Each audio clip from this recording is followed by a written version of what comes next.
መቅረት የለብንም። አንዴ ልታፈርሽው አትችይም። እሺ አደረገኝ እንዴ? ደግሞ ከኔ ውጭ አንዲት ነገር አደርጋለሁ ብትይ ጋሺ ምንም አልሆነም እትዬ፣ ሌላ ችግር ውስጥ መግባታችን ነው። ሰማለህ? እኔ አንተን ንብረት ስንለቀቅም አንኖርም። እሺ ይኸውልህ፣ ሌላ ነገር ውስጥ ሳንገባ በፊት ቤታችንን ለቀህ ውጣለን።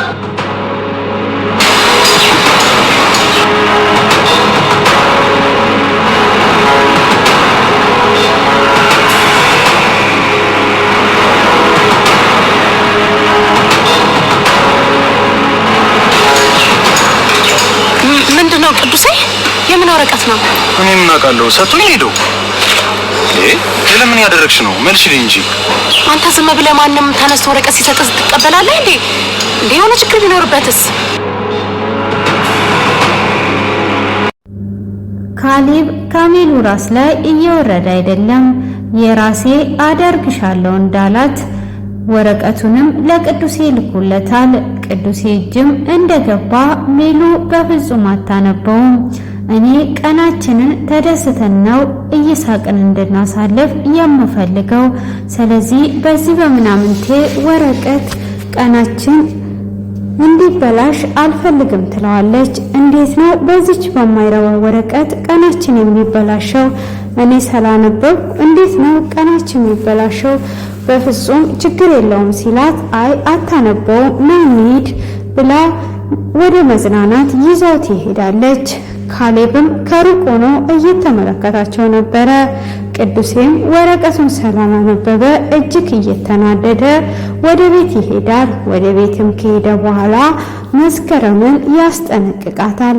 አንዳት ነገር እኔ ሳልፈቅድልሽ ብታደርጊ በፍጹም አልለቅሽም፣ እገልሻለሁ በማለት እያስፈራራት ይገኛል። እሷም ከአንተ ጋር መስራቱን አሁን አቁሜያለሁ፣ አሁን አክስቴ መጥታልኛለች፣ እሳት የለሰች ናት፣ ካንተ የምትሻል ከሷ ጋር ነው መስራት የምፈልገው፣ ካንተ ጋር አልሰራም፣ ከህይወቴ ውጣ በማለት መስኪ ትናገረዋለች። መስኪም በምትናገረው ሰዓት እንዴት ብትደፍሪኝ ነው እንደዚህ የምትናገሪኝ? ረሳሹ እንዴ? ሁሉም ነገር ለሜሉ ነግራታለሁ። ስለዚህ ቀጥ ብለሽ ከኔ ጋር ትሰሪያለሽ። እኔ ሳላቅ እንኳን አንዲት እርምጃ ወደፊት እንድትራመጂ አልፈቅድልሽም በማለት እያስጠነቀቃት ይገኛል። የሜሉም አክስት ቤቲ የምትባለዋ ወደ ቤት መጥታለች። እንዴት ሜሉ እንደዚህ አይነት ህይወት ላይ ተደላድላ እየኖረች እኛ በደህንነትና ተቸግረን እንኖራለን። እቺ የማትረባው እህቴ ለዚህ ለልጇ ብቻ ይሄ ሁሉ ንብረት አውርሳ ሄደች። ስለዚህ ይሄ ንብረት ለኔ ይገባኛል በማለት የሜላት አክስት መታ ትገኛለች።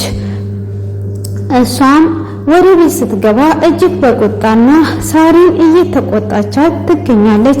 ምንድነው አንቺ እዚህ ጋር የምትገተሪ? የማን በሙለቃቃሚ ነው ያመጡት እያለች ስትላት፣ ማንሽ አንቺ ስትል ቤት ይባላለው ስለኔ እዚህ ቤት አያነሱም መሰለኝ በማለትም በቁጣ ኃይል ወደ ቤት ትገባለች። እንዴ ምን ሆነሻል በማለትም ብትጠይቃትም ምንስ ልሆን ምን አገባሽ አንቺ ዞር በይ ከፊቴ በማለት በቁጣ ስትገባ፣ ሳሪም ይህንን እየሰማች ቶሎ ብላ ለሜሉ ትደውላለች። እትዬ ቶሎ ወደ ቤት መምጣት አለብሽ፣ ችግር ተፈጥሯል ብላ ስትላት፣ እንዴ የምን ችግር ነው? ምንድነው እሱ የተፈጠረው? አሁን እመጣለሁ በማለትም ትናገራታለች። እሺ የምትመጪ ከሆነ ቅዱሴ ምን ይሆናል በማለት ስትላት፣ አረ ቅዱሴ አይደለም እትዬ፣ ስለ ቅዱሴ አታስቢ፣ ሌላ ነገር ነው የተፈጠረው በማለትም ትነግራታለች። የተፈጠረውን ነገር ስትላት፣ አይ ቶሎ ነይ እትዬ በማለት እሷም ወደ ቤት እንድትመጣ ታደርጋታለች። እሷም ልክ ወደ ቤት ስትመጣ አክስትየዋ እቤት እንዳለች ሳሪ በር ላይ ያለውን ያወሩትን ነገር ከመስከረም ጋራ ልትነግራት ነበረ። እሷም ከቅዱሴ ጋራ ተያይዘው ወደ ቤት ሲመጡ ቅዱሴን ወደ ቤት እንዲገባ አድርጓ ሳሪ ሜሉን ወደ ኋላ ታስቀራታለች። እሷም መስከረም ብላ ገና ስሟን ጠርታ ልትጀምር ስትል መስከረም ትወጣለች። መስከረምም አንቺ ምን አባሽ ልትናገሪ ነበረ? ብቻ እኔ መኝታ ቤቱን እንደፈተሽኩኝ ብትናገሪ እንኳን ለሷ ለራስሽ ራሱ ደግመሽ ብትናገሪ ህይወትሽን ነው ማጠፋው። መወለድሽን እስክትጠይ ድረስ ነው የማደርግሽ።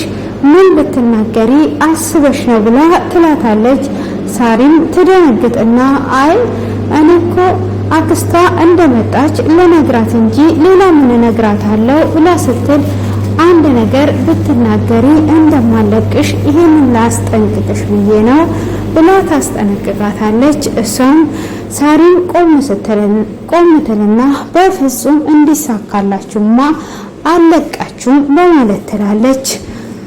ቅዱሴም ወደ ውስጥ እንደገባ ቤቲን ያያታል። ቤቲንም ሰላም ካላት በኋላ ደግሞ ምን ልትሆኚ ወጣሽ? አሁንም ትዳራችንን ለመበጥበጥ ነው ወይ የመጣሹ? በማለት ይጠይቃታል። እሷም አሁን ተቀይሬያለሁ፣ ትልቅ ሰው ሆኛለሁ። ለምንድነው ትዳራችሁን መበጠብጠው? መጀመሪያ አንተ ደሃ መናጢ ሆነ እሷ ላይ ስለተለጠፍክ ነው። አሁንም እንደዛ ከሆንክ መቼ ይቀርልሃል? በል አሁን እኔ አድጌያለሁ በማለት ትናገራለች። እሱም ተናዶ ወደ መኝታ ክላስ እንደገባ ሚሉ ትገባለች። እሷም ውስጥ ላይ ስትገባ አክስቷን ታገኛለች። እሷም በደስታ አክስቷን ሰላም ብላ የእናቴ ማስታወሻ ጠፍተሽ ነበር፣ እንዴት መጣሽ? ለምን ሳትነግሪኝ መጣሽ? ቤቱን አስተካክዬ የምጠብቅሽን የኔ አክስት የኔ ውድ እያለች ሰላም እያለቻት ሳለ አሁን እንኳን ትንሽ እቆያለሁ፣ አንድ ነገር ላስቸግርሽ ትላታለች። ምንድነው የምታስቸግሪኝ? ንገሪኝ፣ ምንም ችግር የለውም ስትላት አሁን ትልቅ ችግር ላይ ነው ያለሁት፣ ከባለቤቴም ተጣልቼ አሁን ላይ ምገባበት የለኝምና ለተወሰነ ጊዜ እዚህ ልቀመጥ ነው የመጣሁት ካላስቸገርኳችሁ በማለት ትላታለች።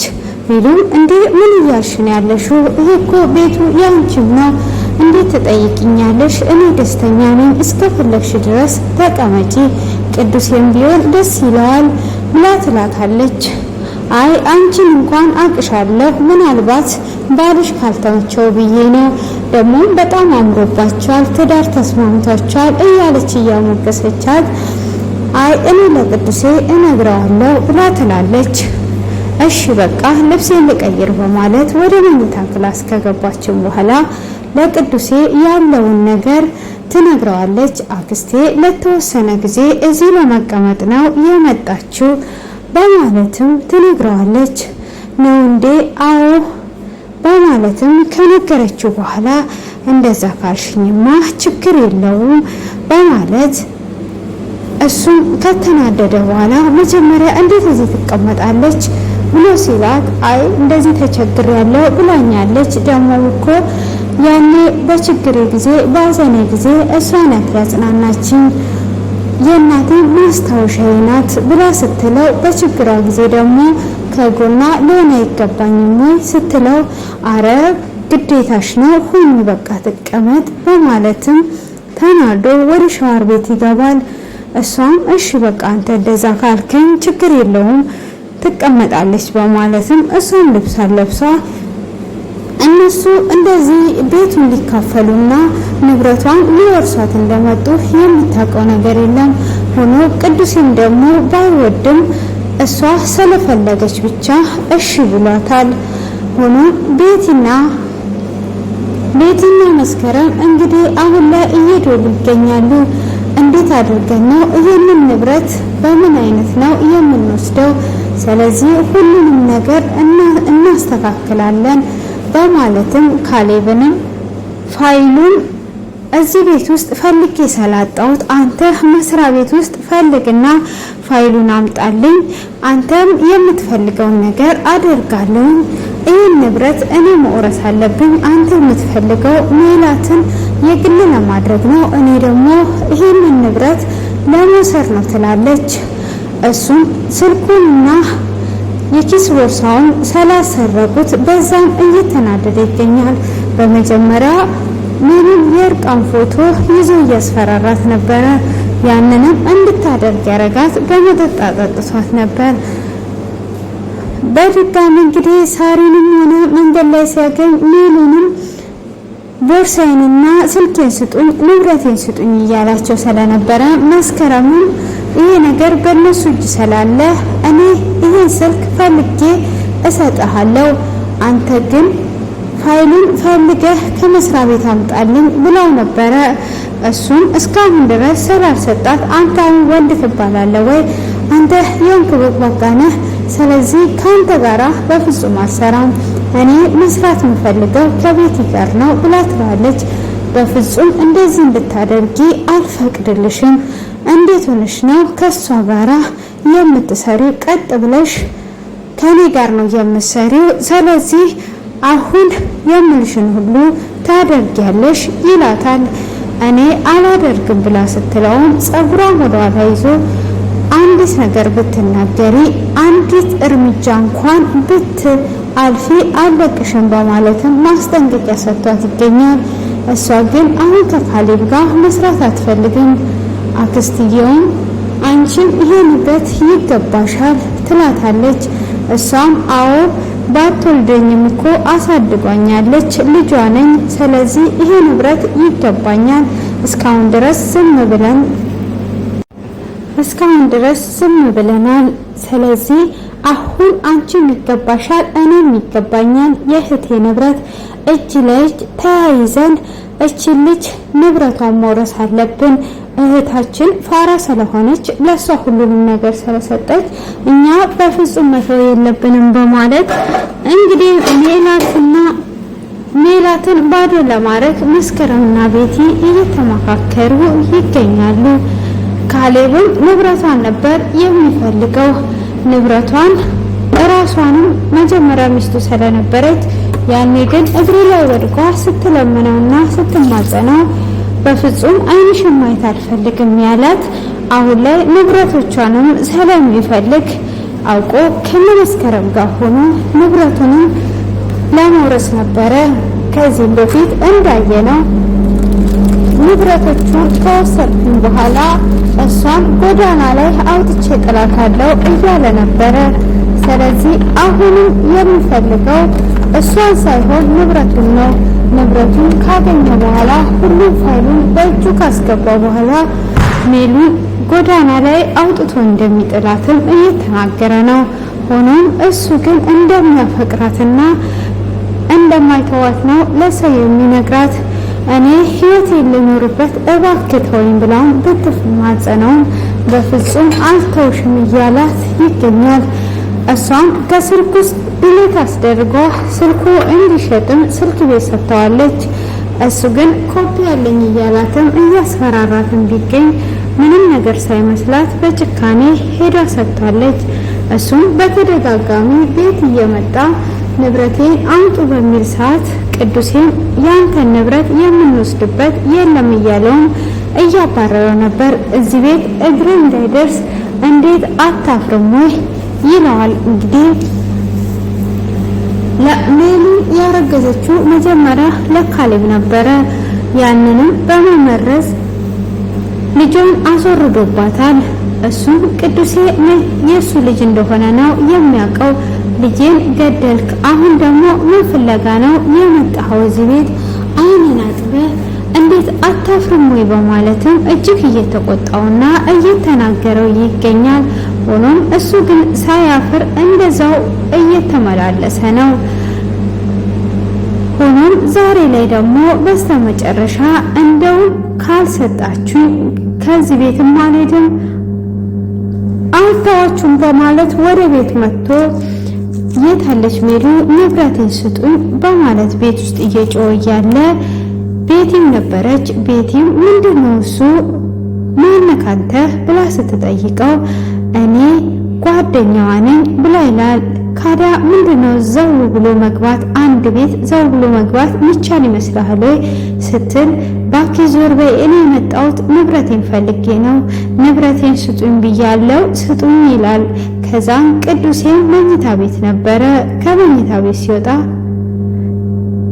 የምን ንብረት ነው አንተ ሰውዬ ዞር በል ከፊቴ በማለትም ይናገረዋል። እሱም ቤቲ በዛው ቀለብት አደርግና በሀገራችንም ደንብ የሰው ንብረት አይወሰድም፣ የሰው ንብረት ካለባችሁ ስጡ በማለት ትናገራለች።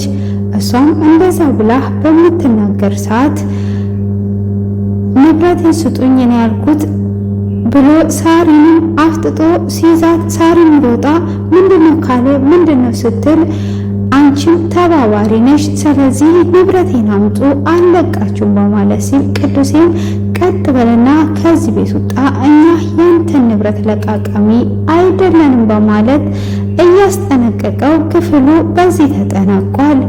ውድ የዚህ ቤተሰቦች እንዴት ናችሁ? ደህና ናችሁ?